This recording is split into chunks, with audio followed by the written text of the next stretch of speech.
నందిగామ ప్రజలకు సువర్ణావకాశం. పెళ్లిల season special collections.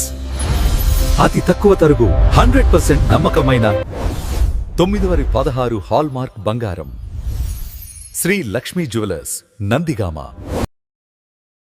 Welcome to Nandigama news. నా పేరు నరసింహారావు. నందిగామ నియోజకవర్గంలో ఎండలు మండిపోతున్నాయి. బానుడి బగబగలకు ప్రజలు ఉక్కిరి బిక్కిరి అవుతున్నారు. గత కొన్ని రోజులుగా ఇక్కడ రికార్డు స్థాయిలో ఉష్ణోగ్రతలు నమోదవుతున్నాయి. ముఖ్యంగా శనివారం నాడు నందిగామలో ఎండ తీవ్రత ఏకంగా 42 డిగ్రీలకు చేరింది. అటు కంచికచర్ల, వీర్లపాడు, చంద్రలపాడు మండలాల్లో కూడా 39 డిగ్రీల ఉష్ణోగ్రత నమోదైంది. దీంతో అత్యవసర పనులు ఉంటే తప్ప ప్రజలు ఎవరూ బయటికి రావద్దని అధికారులు గట్టిగా విజ్ఞప్తి చేస్తున్నారు. ఒకవైపు ఉక్కపోత, మరోవైపు ముందస్తు కరెంటు కోతలతో జనం అల్లాడిపోతున్నారు.